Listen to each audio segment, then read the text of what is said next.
Welcome back to the Chasing Tone podcast, and this is Brian. And again this week, I have Blake Wyland from the Tone Mob podcast. How you doing, man? I am doing swimmingly well. Swimmingly. Yeah, That's like, that's kind of an old-timey word, isn't it? like kind I of say, I'm kind of an old man, but as we discussed before, I just don't look it. Well, right now, it'll catch up eventually. It will. We should probably stop talking about how I'm old but not old, and because everyone's gonna get really sick of that pretty soon. No, that's fine. That's fine. I totally get it. No, so there's something that I actually wanted to bring up to you, Blake Wyland of the Tone Mob podcast. Oh yes, sir, Mr. Brian Wampler of Wampler Pedals. So here's my thing. So I'm thinking like we do a lot of we've done a lot of the amp in a box type stuff, right? Of course, Cattle and Bread, and tons of other people have done that. Yeah. So, and I don't know if you've seen it or not, but like we kind of discontinued the Black 65, and because I want to come out with some different stuff, and even like just the amp in a box stuff.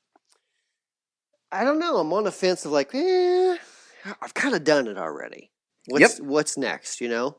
And I was talking to a friend of mine that works for a big music store, and he, we were talking about the same thing, and he was saying how more of like the pedals that are kind of marketed generically, like let's say they may be like a rat-based pedal or whatever, even if it's not anything new or unique, if it's not niched, if it's not marketed as like being a Marshall in a box or something, it tends to do well for longer.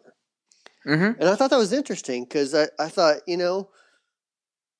that's kind of the opposite of how I look at things. But then he went on to explain. He's like, well, think of it this way. You have your Ace 30 something, right? Which I say that because it used to be the Ace 30. Then we went through some legal stuff, and then it turned to 30 something. So the Ace 30 something. Yes. So you have that. But what if the guy like out of the box just knows that? Yeah, I don't like Voxy sounding amps, so I'm not going to like this overdrive. Even though maybe in his pedal, or I'm sorry, with his amp and his rig, it may sound totally different. He could get some cool sounds from it that have nothing to do with anything, Class A or Vox related, whatever you want to call it, but Vox related at all. And I thought, that's actually a good point. Maybe it's niched too hard. Maybe it's niched too tight. And maybe I'm not bringing enough awareness to people that you can actually get other sounds than just a plexi sound out of the plexi drive, for example, Right. And the same thing with like, like the Tweed 57. Yes, you can get that sort of thing, but you can also, if you turn the gain all the way up and you put it unlinked and you turn the bass up, you can actually kind of get some cool fuzz tones too. But we've never really like marketed it that way, It's just like one of those. It's one of those things you have to experiment with knobs and switches, and me, I love my switches and I love my knobs and all that sort of thing. So what's kind of what's your thoughts on it? How do you approach it? What's your thoughts? So there's a couple really interesting things that you bring up since you kind of elaborated a little more. So I personally, and I didn't really notice this. Now this is going to sound really funny to you because I've told you before I'm a fan of your stuff. But and you're the amp in a box guy. Like, that's what people know you for doing these excellent recreations of amp in a box. However, all the stuff that I really like from you was not necessarily marketed that way, and that's the stuff I don't really like. I'm not super attracted to. And it isn't because I don't think it's good. It's not because I don't think Gallon Bread makes, a great sounding amp in a box. Or any of that stuff. It has nothing to do with quality. It's just like, I look at it and go, you just subconsciously go, I don't really do Marshall flavored things most of the time. Even though you kind of do, because, rock and roll overdrive tone is kind of Marshall, no matter how you slice it, Marshall's a hot rodded Fender, from, the get-go. So rock and roll tone in general is kind of a Marshall, even if you think you don't really like it, which that's me. Like, on the surface of it, I say, nah, that's not my deal. But really it is. And So I find myself going towards things that are just labeled as overdrives or distortions because, and I think that's a subconscious thing where I'm not really going in with a preconceived notion. Hmm. Like, like I know it's gonna distort or overdrive, but I don't know what flavor, and so Right. that's just kind of where I lean. And I don't have any logical reason for it or an explanation for it, but when you start kind of explaining it that way, that's just where my brain goes. Like, oh, I didn't really realize that about myself. I don't own any amp in a box pedals, and it's not on purpose. Um, so it's kind of So, so, fascinating. so I mean, it's because like let's use the Marshall thing for instance, just because everyone has like their Marshall in a box, right? Yeah, So is it because like when you really are digging deep down, is it because that you're like, I'm not going for a classic rock tone. I'm not. That's not what I'm trying to do here. that Is it? probably is something to do with it.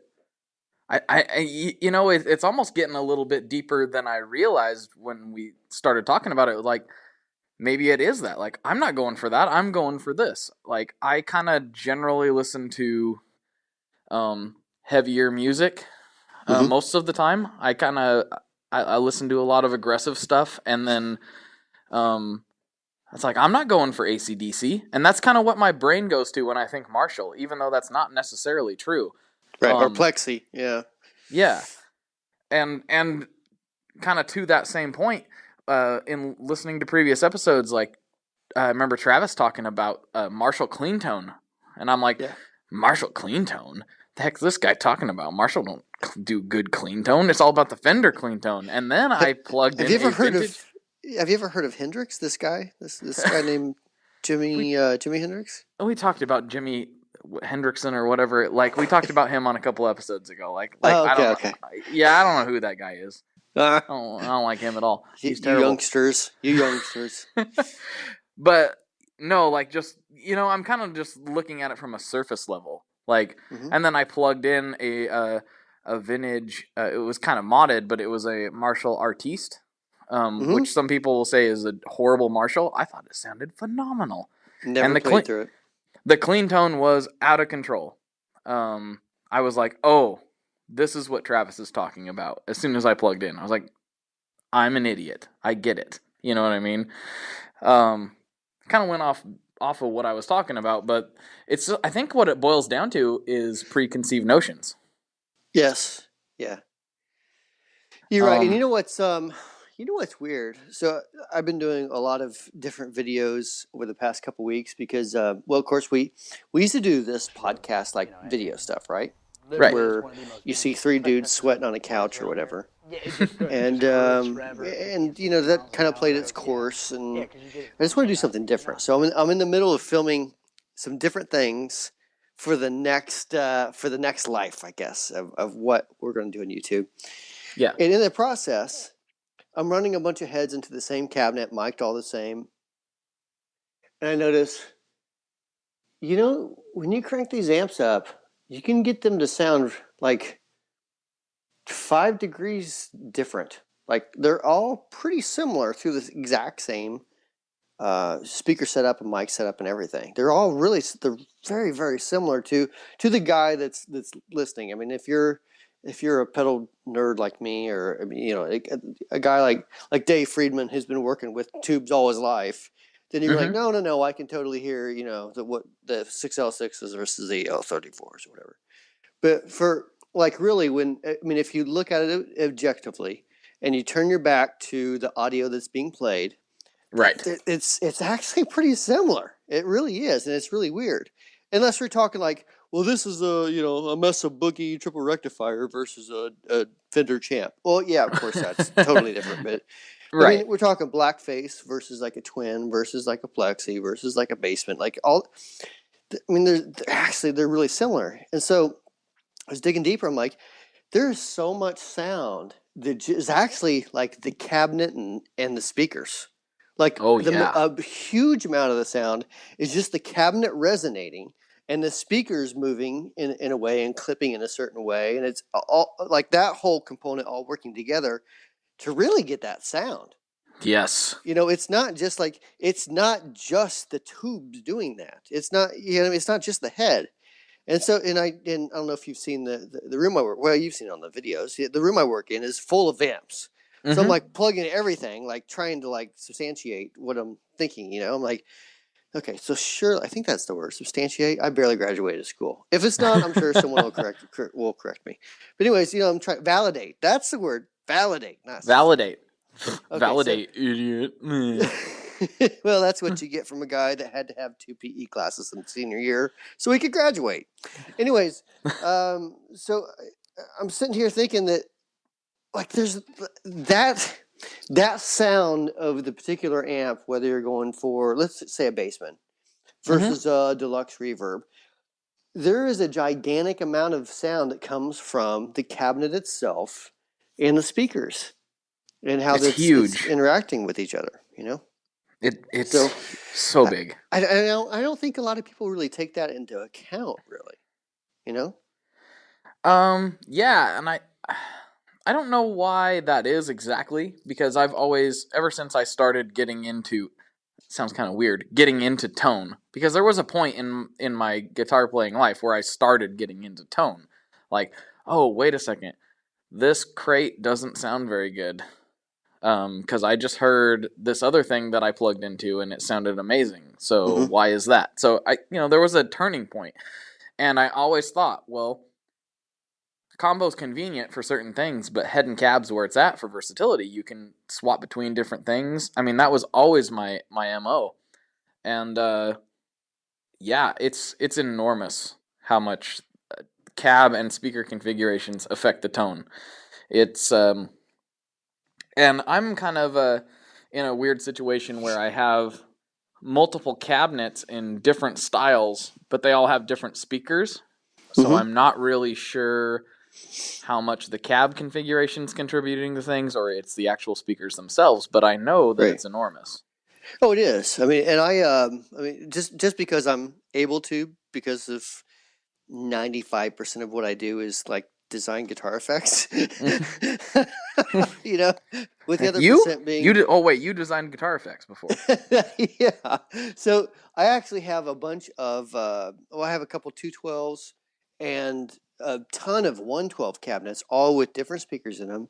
Oh And in man. fact, if you've been on YouTube, we did a shootout with a bunch of different speakers. It may have been on one of these video podcasts a while back. I don't remember, but it was basically just there's the same exact cabinet with different speaker, mic in the same position, and I just went through all these different WGS speakers just to show how the same exact setup sounds differently whenever you just simply swap the speaker. And it's a Mm-hmm. gigantic difference, Oh huge. yeah, I seen that video. I forgot about that. Yeah, Yes, I that mean was it's like, enormous. oh, it's enormous. I mean, like with man, I mean, I hate to say this, but like the first thing to do when a person gets an amp, in my opinion, if you're like, I don't like this amp, change the speaker, man. Don't buy a pedal, don't buy a guitar, don't do anything.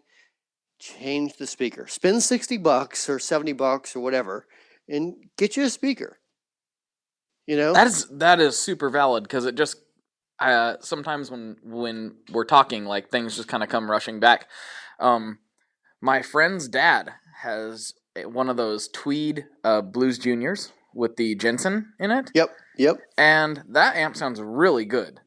Mm-hmm. Like I was like, man, I didn't know Blues Juniors sounded this good, and I kind of like there again to the preconceived notion. I was like, I didn't know these amps were this cool, and then I went and seen one for a really good deal, and oh, I'll go plug that in. I'll go snatch that up, and it was a regular one, Right. and plugged into it, and was like, oh, this thing's kind of dull.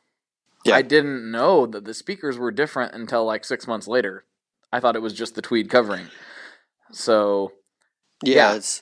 yeah. It's huge, man. And in fact, a good thing with the Blues Junior is to I don't know if you know this or not, but unplug the speaker and plug in like a Marshall 412 cabinet with like greenbacks or something like that, Mm-hmm. and crank it up, and it's a monstrous tone.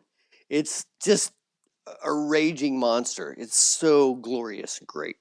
Interesting. Yeah, it's very cool when you get out of that little cheap cabinet they put it in, a little cheap speaker they put it in. It's just amazing. I don't understand. Like, I really don't. You have all these amp companies that put in what is it? I think it's the Celestion 7080 or something like that. But it's like the cheapest Celestion speaker you can find. Right. And I'm like, just like, it does not make sense to me. Spend like, I mean, and keep in mind, these are companies that are buying like pallets full of pedals, right? Or pallets full of speakers, rather. That, I mean, they, hundreds and hundreds, if not thousands of speakers. Spend like the extra $3 per speaker and really tune it for what you want it to sound like. And honestly, if you pass that $3 onto the consumer for a ridiculous sounding amp versus a garbage sounding amp, no one's gonna care. No, I mean, even if it's like, your $599 amp is now $649, but guess what? The guy that's paying $649 for that is going to be blown away. Be like, holy crap, this amp sounds great for $649. You know what I mean? Versus, $599, it's okay, but maybe I'll save up and get something better later. I mean, which customer would you rather have? I'd rather have the customer that is amazed out of the gate, even if he paid, a little bit more, Without a doubt. It's, I mean, but it's like I say, like you don't even have to be that drastic. I mean, a company's got to make money. I get that, but like you're saying, if it's $3 more speaker, charge $5 more for the amp, and have a super dedicated like raving fan base. Why not? Right.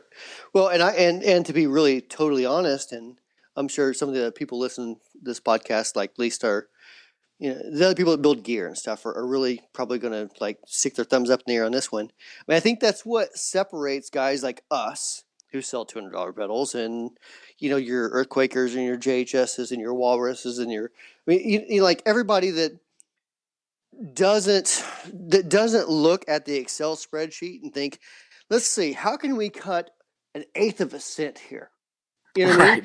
Like, I mean, I think that's why the industry is just blown up, is because like we're more interested in like that long-term gain, like that long-term customer that's going to be like, hey, I know I spent, $200 on your pedal, but I freaking love it.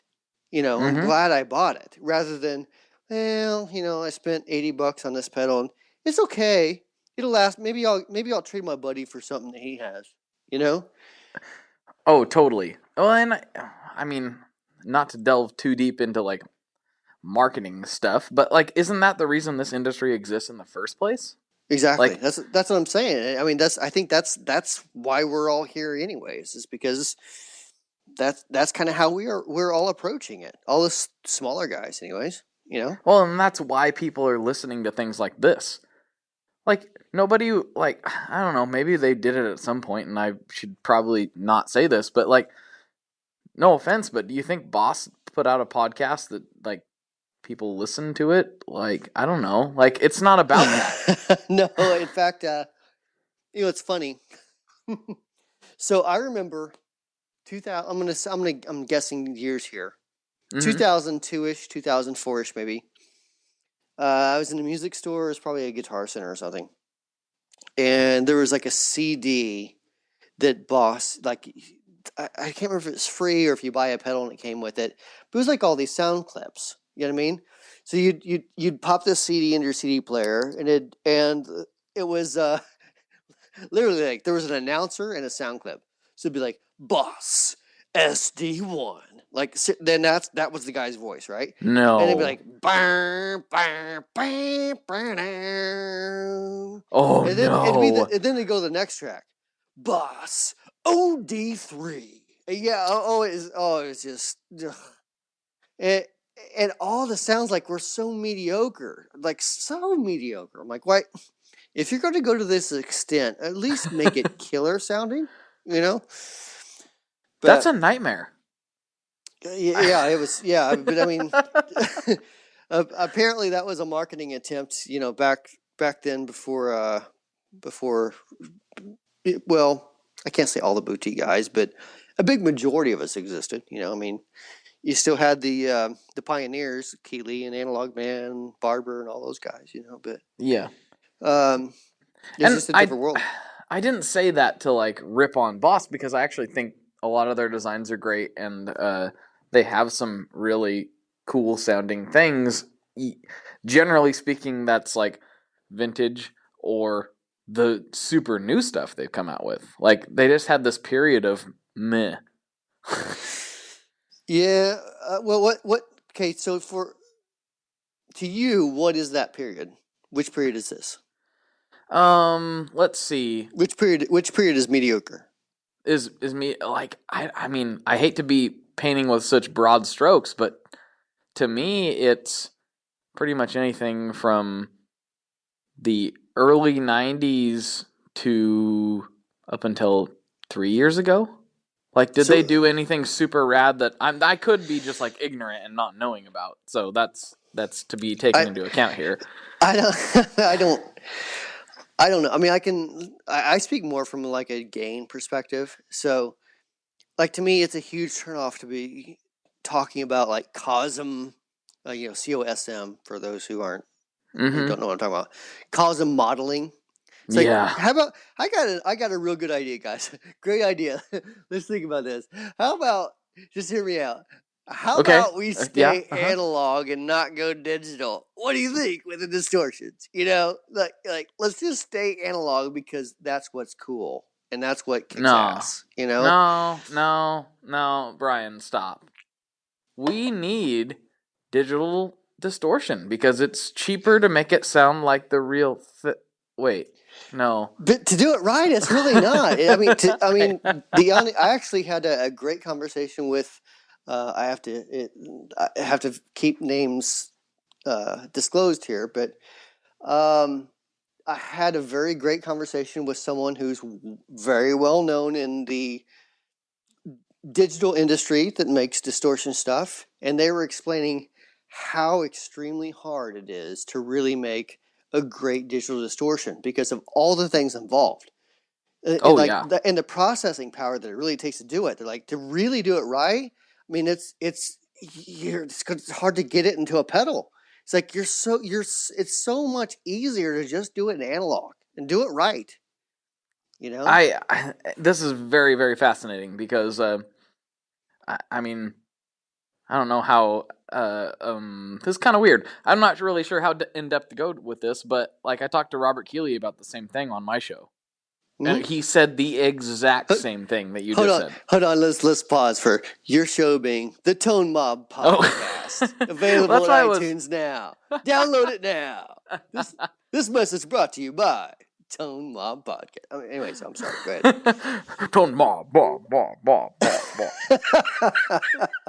Sunday, Sunday, Sunday. Yes, tune in or regret it, and we will come steal your children. No, Okay, so you were talking to the man himself, Mr. Keeley. which I really like him. I mean, Super sorry good to guy. just like be weird, No, but like no, no. he's such a cool dude. He is a great guy. Great guy. But I'm just like he echoed exactly what you said. He said the exact same thing. Like there's some guys doing a phenomenal job at the digital emulation of distortion and you know and overdrive and everything that fits in the dirt category. There's guys that Right. do a bang up job of it. And but he's like the processing power that it takes. He's like we just do it in analog because that's what works. So why not? Right. So No, you're exactly right, man. I mean, I don't know. So, anyways, so kind of not to get back to Boss, but to kind of get back to the conversation regarding Boss. right. Like to me, as kind of like your pseudo nerd, I guess I'm not Mm-hmm. that nerdy. I mean, I guess I am nerdy, but I'm not nerdy to the extent that I can't rattle off a bunch of math facts and stuff. You know. That's fine. So, but but I look at their schematics and I'm like, huh, that's a great idea.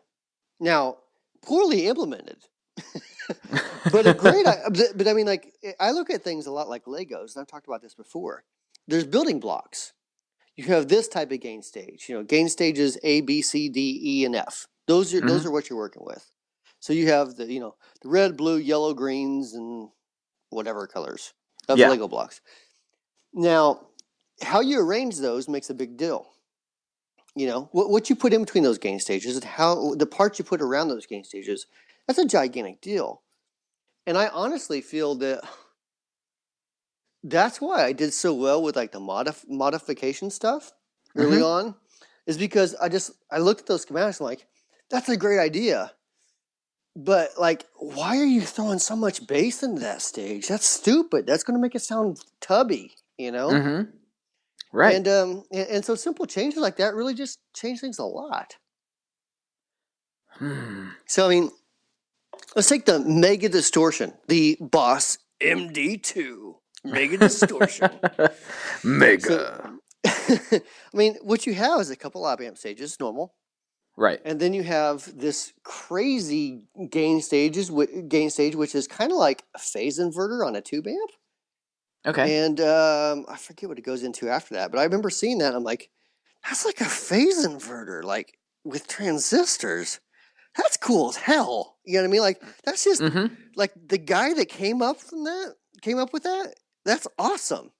Now, how can I use that? How can I take that block and how can I let me put that on the breadboard and let me just mess with it for like a week. What happens when I put two of them together? What happens when I do this? What happens when I do that? And literally, like it's cool building blocks. They do a lot of cool stuff in that way. Same thing with the blues driver, which are basically discrete op amps, which probably means nothing to you, but a different way to get gain than using a little IC chip. It means a little bit of a something to me. Just a little bit. It's just a different way to get gain. But at the time that came out, people weren't doing that, at least in the pedal world.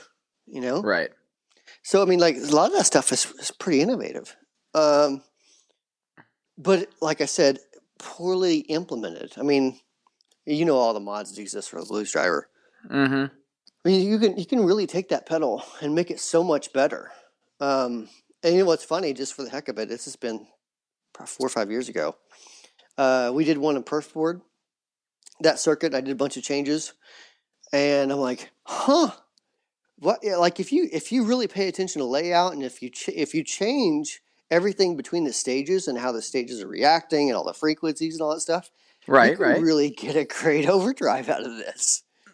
I believe that. I mean, you call me crazy, but the blues driver as a stock pedal is, I mean, like I always heard horrible things about them, but the first time I plugged one in, it was like, this is okay. Like it's not. I'm not throwing up in my mouth right now. It's not great. Yeah, I mean, it was nice and safe. Yes. You know what I mean? Yep. Exactly. And I always said, I don't know if this is true, but I guess it's just the way I felt at the time, back in 2004 or 5 or whatever. I always felt like these pedals are designed to be decent for everyone, but great for no one. I don't know if that's true, but that's how I felt. It's like through like every amp, they're okay, but they never were great until you did some mods to them. So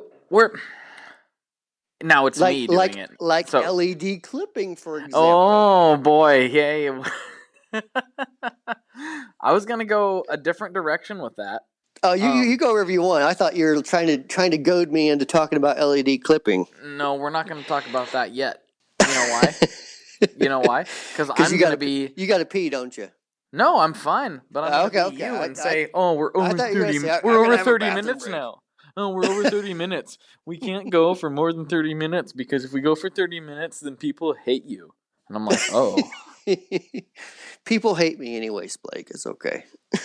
Well, people, I don't know. I mean, I've always gone for an hour, and I think that like 1 or 2 guys think I'm okay. Trust me. I read a comment on YouTube today. There's a guy out there that hates me. He does. No. And yeah, he's commenting on my pedal videos because he thinks that pedals shouldn't exist and people should go direct in. So, you know what I mean? So I love that guy. Oh, that guy's great because that's the thing I totally spend my time on is, I use an iPhone, so I'm going to go on all the Android, like all the blogs and stuff talking about Androids, and just talk Oh about how yeah. great iPhones are. That Oh makes heck yeah. total sense, you know? Well, when that guy is done wiping the Cheetos dust out of his little cheeseball beard, like, and climbs out of his mom's basement, we can worry about his opinion. For now, we're not gonna worry about his opinion, if that's okay Yeah. with you. Yeah, I'm just giving you a hard time. So, anyways, I totally interrupted you talking about LED clipping, and you were taking that somewhere totally different. So, take me on your journey. I wasn't gonna go anywhere, Brian. I just thought that Chasing Tone is a 30-minute podcast, and we are already like approaching 37 minutes. And No, well, we talked just shooting the bull for the first 5. So we're actually at 32 minutes. You know, oh, you're but watching that clock better than but I you know am, what? apparently. You know what? I'm in the mood to break some rules. I am going to be a rule breaker. I'm going to be, just a thug. So let's keep it going for now. Oh man, you know what? This is why I like you. Last week or 2 weeks ago or whenever it was, I thought I was the gangsta. I thought I was the one really stepping out, and being that guy that all your parents say, watch out for that guy. He goes beyond 30 minutes. He talks for an hour at a time. Don't trust him. Don't Yeah, trust him. he'll talk about pedals for hours. I think if you let him go, he'll talk all day about pedals and all that kind of where. I mean, you can't trust a man like that. You can't trust a man like that. You got to go direct in, son, and you can't talk about it. That's right. True tone requires a guitar, a cable, and an amp. And loudness. Which Well, and to be honest, I love that tone too as well. But I love a lot of tones, and those aren't the only tones in the world. So that's just one of my, like, if I'm a carpenter, that's just one of my tools in my tool belt, like that direct in cranked amp tone. I also want a billion other tools in my tool belt so I can create the perfect house or whatever I'm building, right? mm-hmm. So, and that's why I have pedals and different amps and different guitars and different pickups and like that. Those are all tools that people make to create something. Whether you're just like playing in your bedroom alone, you're still kind of creating. You're playing stuff that makes you feel good, and you're kind of painting a picture for yourself, for your soul. You know what I mean? I don't know if that makes any sense, but it does to me. So It therefore, it does to must be me true. too. Well, if it makes sense to you, then it must be true. Yeah, Exactly. that's the way to go about life. It only makes sense to me, but no. All right, we're gonna go back to. I love actually that thought. I could expound on that, but we're gonna migrate back into nerdiness just a little Okay, bit. you're going to take me on the LED level, right? Yep. We're at What I call it last time, HN. You're going to take me on the HNL, the whole nother level. exactly, and I was like, "What are you Okay. talking about?" Anyway, so Old guy joke. So let's talk about. Well, you were bringing up LED clipping, but I want to go kind of a little bit broader than that. Clipping in pedals. Now, dirt boxes, as most people, regardless of nerdiness level, will know, they clip your signal, and that produces overdrive, distortion, fuzz, etc. There are different devices in there that produce different kinds of clipping. Now, like I said, I'm getting a little bit hazardous with my electrical knowledge, but I've found that some of my favorite pedals, overdrive wise, just by chance happen to use yellow LEDs that clip. And I thought to myself, I wonder what Brian has to say about the various colors of LEDs, the various components used in a drive circuit that actually clip the signal, and how that affects your tone. Easy. So the big problem is that these guys are skimping, because if they really wanted to do it right, what they would do is ditch the LED and go with incandescent bulbs. I mean, just straight up, just use incandescent bulbs for clipping diodes. I'm kidding. It won't work that way. It will work as an attenuator, though, in an amp, but it will not work as a clipping diode that I There you know go. of. But I'm sure some guy out there is like, well, actually, Brian, actually, if you, yeah, I got it, but we're not putting a bulb in our pedal. So unless it's a univibe. So here's my thing. More on that univibe thing later.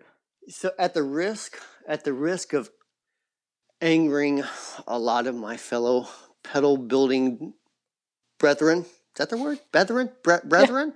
Yeah. Yeah, friends and DIYers alike. You're not going to notice the difference between a red LED or a yellow LED or an orange LED or a green LED or a rainbow LED. You're not going to notice. Right. You're really not. There's like a clipping threshold that diodes have. I'm sorry, that LEDs have, that like your standard 4148, your standard diode that when you open up a distortion pedal, that's usually what's in there, is because they're super cheap. Mm-hmm. And they're very common. You can, you don't have to worry about them running out anytime soon. You're not. If I did a blind test with you, you would not notice the difference between red and yellow. Okay. Cool. I mean, you're not going to notice. Now, if you're Eric Johnson, you probably would. But most of us aren't Eric Johnson, and you're going to notice a difference from. You're going to notice the same difference from one red LED to the next red LED as you will from red to yellow. You're going to notice that same difference from one brand of red LED to the next brand of red LED. And in fact, there's been times I've used ultra bright blue LEDs for clipping. Very interesting. And it's not because they glow whenever they clip. It's just because there was not enough difference to warrant buying 10,000 green LEDs. So you just use the LEDs at hand. Well, sometimes yes and no. I mean, the thing, there has to be testing involved. So you have to test that, of course. You have to say, okay, well, if I have these blues, and I'm going to build 20 pedals here, and I'm going to put, half red, half blue. Let me see if I can pick them out.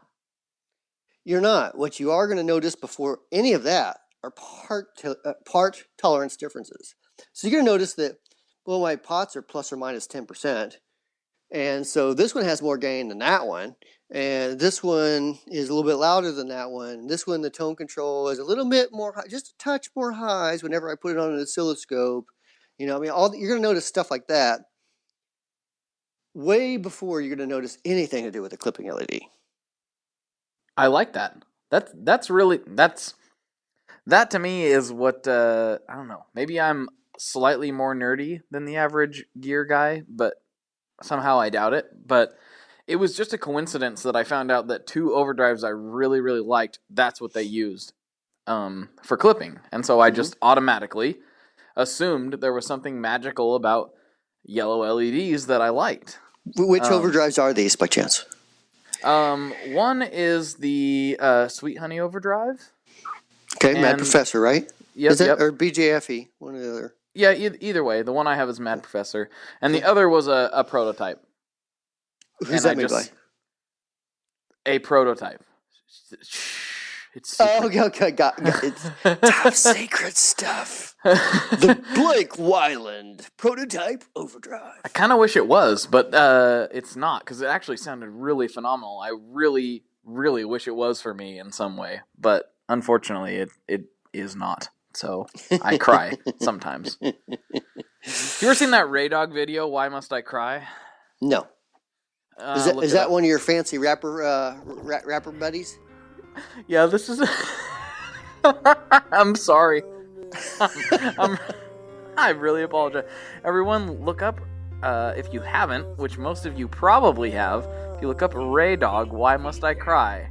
You will know that is Brian's favorite video of all time. He plays a mean rap song, that's all I'm saying. Oh, yeah, he's real good. He's real good. We'll talk about it later. All right, so we found that Brian is completely oblivious to Ray Dog. I'm sorry. Once you see this video, you're gonna wish I hadn't said anything. It's not like dirty or it's just really dumb. No, you're fine. Okay. You're fine. Oh man. So what else? What other theories can I break your heart on regarding clipping? So I want to know, like, so I talk about, and we've talked about before, like soft clipping, soft cliffing. What's soft clipping? That sounds like a weird thing. Soft cliff? Yeah, I don't think that's the same thing. Yeah, let's not go there. That could be weird. We don't want to Google that. That could be bad. Uh, Yeah. Soft clipping versus hard clipping. I know what it Mm-hmm. sounds like, Mm-hmm. but what components in a pedal would constitute whether it clips hard or soft? Well, let me ask you a question. Okay. MXR Distortion Plus, is it hard clipping or soft clipping, do you think? Distortion Plus. Mm-hmm. This is a little like I mean the Distortion Plus and the DoD 250 are very similar. Yep, they're both doing the same thing in the circuit though. Right, and I would I'm stumbling all over myself, but Okay, if I was to put it at one point, go ahead. A or B, dude. So hard or soft? This is a little bit weird because I'm pretty sure it's hard. You're right. You got that right. But to my ear hole, mm-hmm. it sounds soft at lower gain settings, but it's clearly hard when you turn it up. Yep. Klon, hard or soft? Hard. I already know that answer though. That's kind of cheating. Noble's ODR1. Interesting that you bring that up. Not played one. Really? Yeah. You don't know what you're missing. And I've heard that before too. So spend the $50 and buy one for sure. Seriously, I mean, you can get them pretty cheap. That's a good pedal to have. All right, well, okay. The answer is both hard and soft. In the Nobles. Yes, the Nobles ODR1. Yep. Both hard and soft. Interesting. Let's do some wobbler stuff. Okay. Triple Rec, which is a high gain distortion. I would assume that the Triple Rec is soft. It's hard and soft. I can't get both. Let me think of another one. Okay. Did you ever play the Leviathan Fuzz? We have to talk about that later, but no. Okay. And it's not for lack of trying. I've been trying to find one. That's both. That's actually 3 different types: square, then hard, then soft. Oh, you know what? Dadgummit, Brian. I just had a brain explosion. so here's the deal. Well, real quick, I kind of knew there was hard and soft clipping, right? Mm-hmm. But for some reason, my feeble, non-building guitar playing brain put square waves into a whole different category altogether. And that's dumb. I know that it's all audio signals and it behaves however you tell it to behave, but right. I didn't even consider that part of the equation. So go on. Yeah, you're basically hitting the peak of the wave, and the wave just gets cut off. So, yep. I mean, put it as most simply as I can. That's the best way to think of it. And very hard square wave clipping is generally thought of as a fuzz. Harder clipping is generally thought of as a distortion, and softer clipping is generally thought of as an overdrive. Mm-hmm. There's always exemptions to the rule. So there's no right or wrong way. I mean, you can make you can actually make a great overdrive from a Big Muff Pi fuzz pedal. You know what I mean? You can also make a pretty crazy fuzz pedal from a Tube Screamer circuit. You're talking my language. Actually, the Big Muff part I did know just because I played with some that drop out, certain levels of clipping and get into really great overdrive territories. So, yep, I know what you mean. Same thing with the fuzz face. Obviously you can do fuzz. It does overdrive as well. Mm-hmm. You can also turn it into a high gain distortion with some other circuitry around it. I'm trying to remember the name of the quote unquote boutique pedal that did that most famously. And it escapes my mind, so it's, I guess, irrelevant to even bring it up. But anyways, there was a pedal that used that fuzz face circuit inside of it to create a cool high gain distortion. Well, you're really intriguing me with that. So think of it and text me later. I'll have to dig through my notes. I keep notes of everything when I'm like, holy crap, you know what this is doing? That's crazy. That's a cool building block. Wow. You know? So to kind of get back, you're asking me about clipping, about hard and soft Yeah, clipping. yeah. Just like, So, yeah, what would we think of? I'm sorry. Yeah, we sure. got way off. So if we're thinking soft clipping, okay, and I'll try to really make this as generic as possible because, like I said, there's exceptions to the rule. Yes. Think of a tube screamer as soft clipping. Okay. Think of a rat as hard clipping. And in fact, as you turn the gain control up, it hard clips so much that it starts to square clip. And part of that's because of the op amp is actually clipping a ton. And the pure square clipping, think of tone bitter. Gotcha. You know, or even better, Zvex. What's this fuzz called? The Fuzz Factory? Fuzz Factory. Yes. Yep. Mm-hmm. Yeah, that thing squares out like a mug. Yes, it does a lot of things. Wow. So I mean, that's that's the three things that come to my mind first. Cool. So cool. yeah. I think that paints a pretty good picture. I think people will understand that. I think so. Kind of like going off of that, like a big muff. Yep. Like a good old big muff. Where would that lie? I know you said it could be turned into an overdrive, but if you took a regular big muff. A big muff, it's actually because where the diodes are, it's actually kind of soft clipping. And you hit, but the way it's connected to the transistors, you hit it so hard, then you start getting square clipping from the transistors as well. So it's kind of a combination of the two. I hope this isn't too nerdy for anyone. It's kind of fascinating to me. I'm like I don't know, maybe in between general guitar player and super nerd, maybe. Oh, don't feel bad. I'm sure somebody somewhere is going to send me an email, be like, actually, Brian, that's not correct. It's not exactly true technically. I know, but for the other 99.9% of us, let's just go with it. That's the best way to explain it. Good times. Good times.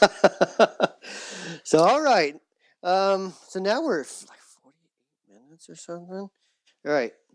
So and I've got to take a serious bathroom break. So I'm gonna call this podcast good for the evening. Unless you got another question that you want to bounce. If we need to talk I could. I mean, I sure could. Like, should we talk about gyrators, for example? I mean, we could talk about gyrators if you want. That sounds inappropriate. We won't go there. No, it's EQ stuff. I'm totally. Yeah, I know. Let's talk about Belden bricks. Let's talk about PT2399s. Let's talk about some, MN3005s. I'm just naming off chip things that everyone says has mojo. Well, you have to buy the certain ones. So they only put the mojo on. They only apply the mojo sprinkles to certain ones, and so you really have to kind of weed through them, and you do some tests to find the mojo. But where do you buy those as a boutique pedal manufacturer? Where do you buy the mojo sprinkles? I think Small Bear Electronics actually sells that in a can. Yeah, you sprinkle it over the top, and it applies more mojo. Loading it up right now. Okay. Yeah, really. Put smallbearelectronics.com. Go add some. Hey, you guys seem to be out of stock on your mojo sprinkles. Brian Wampler told me that I could get them there. Where are your mojo sprinkles? And Steve, the owner of Small Bear, would be like, Brian is a nut. Don't listen to him. All right, I will shut up. Man. I keep dragging you on. I'm really good at that. I apologize. No, you're good, man. It's always my pleasure to talk to you again on the Chasing Tone podcast. Make sure everyone out there listening, if you're not subscribed, make sure you subscribe to us so you get the newest episodes. And make sure if you get bored of us, you could always put in number 2 there, Tone Mob Podcast. That's a joke. That's a joke there for you. Well, and then you can listen to me make other people talk way too long until the point you are at work shutting off your car and your podcasts and saying, I'm never listening to podcasts again because this Blake guy's an idiot. Right. So, I mean, if you will, please go to iTunes and give us a review. That actually helps us reach more people. And if you have any questions, make sure you email podcast@wamplerpedals.com. You can also go to our Facebook page, which is the Wampler Pedals Tone Group. And or you just email like help@wamplerpedals.com if you want. Like really, any way you contact us, it's going to get back to me at some point. So however you feel best contacting us, get a hold of us. We'd love to answer your questions or talk about any topics that you want to talk about. And for that, Blake, I appreciate your presence here on the podcast again this week. I appreciate it a lot, man. I thoroughly enjoy it, as you know. And just so you guys know, if you absolutely hate me and you talk about it in the Tone Group, I'm going to see it because I'm in there. Oh boy, am I in there. And I'm going to come to your house. No, I'm just kidding. We need a keyword. So if you don't like Blake, the keyword is like Schwarzenegger. Just put that in there. Whatever comment, just put that in there somewhere. I'll know what you mean. So, all right. We'll see everybody next week. Thanks again, Blake, and we'll talk to you soon. Later.